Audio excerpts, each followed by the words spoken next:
خودی کا نہار لا الہ الا السلام علیکم ورحمۃ اللہ وبرکاتہ۔ الحمد للہ رب العالمین، اللہم صلی علی محمد وعلی آل محمد۔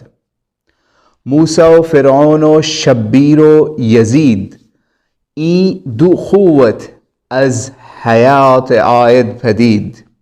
یہ تھے علامہ اقبال مرحوم کہ جو شبیر یعنی حضرت حسین علیہ السلام کو موسیٰ علیہ السلام کی نسبت کے ساتھ بتاتے تھے، اور فرعون کو یزید پلید کی نسبت سے بتاتے تھے۔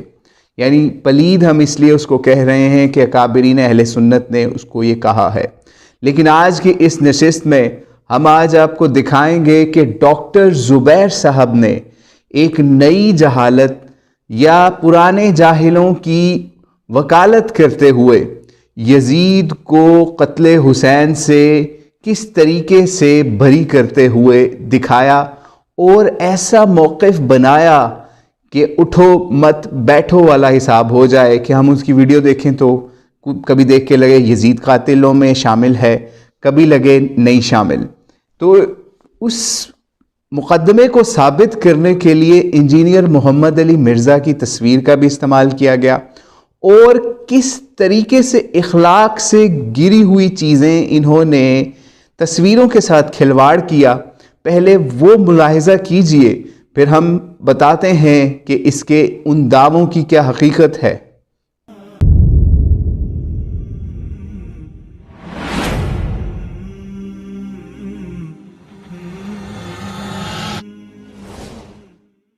خلاصہ یہی ہے کہ یزید کے اوپر ذمہ داری نہیں ڈالی جا سکتی قتل کی۔ ہاں یہ بات ضرور کی جا سکتی ہے کہ اس نے قصاص نہیں لیا، اس حوالے سے وہ ذمہ دار ہے۔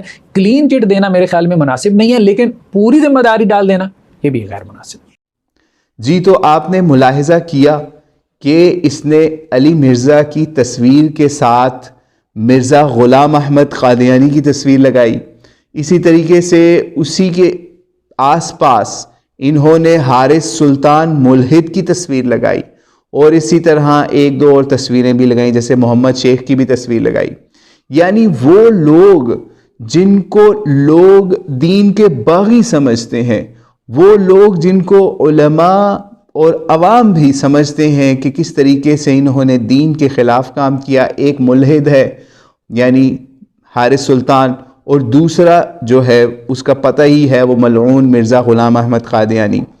تو اس کے ساتھ آپ کو انجینئرز کے کیا، یعنی انجینئر محمد علی مرزا کی وکالت نہیں ہے یہ، یہاں صرف آپ کو یہ بتایا جا رہا ہے کہ مسلمانوں کے ساتھ آپ اس طریقے سے کافروں کی یا غیر مسلموں کی تصویریں لگا کے کھلواڑ کر رہے ہیں۔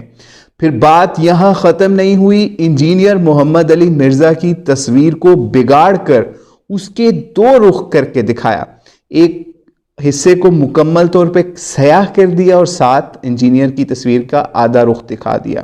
یعنی آپ کیا ثابت کرنا چاہ رہے ہیں؟ کیا آپ کے پاس دلائل نہیں ہیں کہ اس سے آپ انجینئر کا رد کریں جو آپ اس طریقے سے تصویروں کے ساتھ کھلواڑ کر رہے ہیں ڈاکٹر زبیر صاحب؟ اب آپ یہ نہ کہیے گا کہ ایڈیٹر کا فالٹ ہے، تو آپ نے اپنے آفیشیل چینل پہ اس کو کیوں کیسے پبلش کر دیا؟ پھر اس کے بعد تصویر کے نیچے کیا لکھا جاتا ہے؟ وہ لکھا جاتا ہے ایوری ایول ایجنڈا اگینسٹ صحابہ ول بی ایکسپوزڈ۔ ٹھیک ہے، یہ یزید کی وکالت کے اندر جو ویڈیو ریکارڈ ہو رہی ہے اس کے اندر علی مرزا کی تصویر کے نیچے لکھا جا رہا ہے۔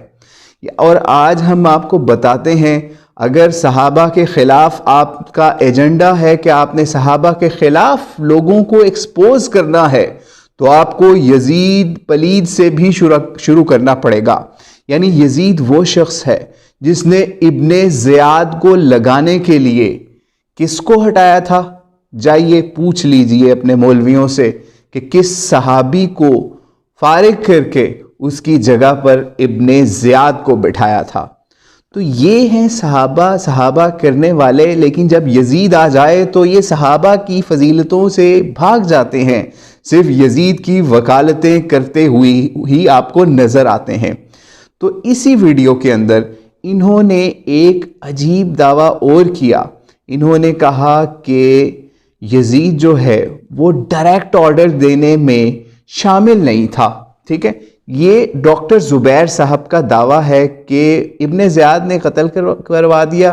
یزید تو اس سے بری اس طریقے سے ہے کہ اس نے ڈائریکٹ آرڈر نہیں دیا, لیکن ہم کلین چٹ نہیں دے سکتے. تو آئیے ڈاکٹر زبیر صاحب, یہ تاریخ ابن کثیر ہے, اور کون لکھ رہا ہے, اپنے مولویوں کو بتائیے کہ ابن کثیر نے بھی کیا کلین چٹ دی یا پھر آپ کی طرح دوغلی پالیسی اپنائی. تو یہاں پر ابن کثیر نے بتا دیا کہ کون سا خط ابن زیاد کو لکھ کر یزید نے آپ کے قتل کا آرڈر جاری کیا. وہ آج ہم آپ کو یہاں سے خط پڑھ کر ہی بتا دیتے ہیں, شاید آپ نے نہیں پڑھا ہوگا یا آپ لوگوں کو بتانا نہیں چاہتے. یہ جلد 8 ہے, جلد نمبر 8 ہے اور 215 نمبر صفحہ ہے. یہاں ابن کثیر لکھتے ہیں کہ یزید نے ابن زیاد کو لکھا, مجھے معلوم ہوا ہے کہ حضرت حسین عراق کی جانب روانہ ہو چکے ہیں, پس دیکھنے کی جگہیں اور میگزین تیار کرو اور محفوظ رہو اور تہمت پر قید کرو اور پکڑو, اور جو تجھ سے جنگ کرے صرف اسے قتل کرو, اور جو صورتحال پیدا ہو اس کے متعلق مجھے لکھو. والسلام. یہ یزید کا خط ہے جو ابن کثیر سے ہم نے آپ کو پڑھ کے سنایا. یعنی اس خط کے بعد بھی کوئی کسر رہ جاتی ہے کہ جو بندہ بھی آپ سے لڑے, یعنی ابن زیاد سے لڑے گا, تو اس کو قتل کرنے کا آرڈر جو ہے یزید نے لکھ کے بھیجا ہوا ہے. تو اب آپ کو اس سے زیادہ کلیئر بات کیا چاہیے یزید کی وکالت کے لیے یا اس کے خلاف بتانے کے لیے کہ یزید ڈائریکٹلی انوالو تھا یا نہیں.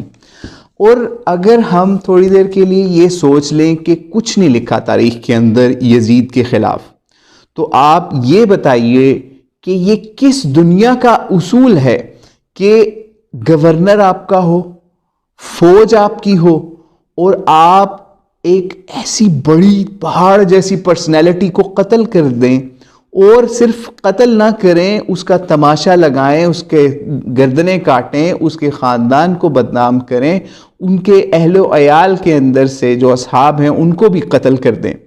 اور اس کے بعد یعنی پاور کا آپ دیکھیں یزید کتنی پاور میں ہے, اس کے بعد آپ مدینے پہ بھی چڑھائی کروائیں, مکے پہ بھی چڑھائی کرائیں, خود نہیں جائیں, اپنی فوج کو بھیجیں. یعنی آپ کا کیا خیال ہے, یہ جو ملوکیت پرست ہوتے ہیں کیا یہ میدانوں میں خود لڑتے ہیں آگے ہو کے؟ ٹھیک ہے, تو کبھی اس پہ بھی بتائیں گے کون کس طریقے سے پیٹھ دکھا کے کس کو بھاگتا رہا ہے. لیکن بہرحال تو یہ لوگ میدانوں میں نہیں آتے یزید جیسے لوگ. تو اس لیے اب آپ کو اس سے بڑی کیا دلیل چاہیے کہ اتنی پاور. آج آپ تھوڑی دیر کے لیے سوچیں کہ گورنر ہو اور آپ کی فوج ہو, وہ دونوں ایک قتل کے اندر انوالو ہوں اور آپ مان بھی رہے ہوں جیسے ڈاکٹر زبیر صاحب نے مانا ہے, پھر آپ اس سے بری کر دیں. آپ اپنے قریب کی ہی اگزامپل لے لیں, مشرف جیسا ڈکٹیٹر, لال مسجد کے اوپر اٹیک ہوتا ہے, کون ہے اس کا ذمہ دار؟ کیا مشرف خود گیا تھا وہاں پہ؟ کتنے مائلز دور تھا وہ؟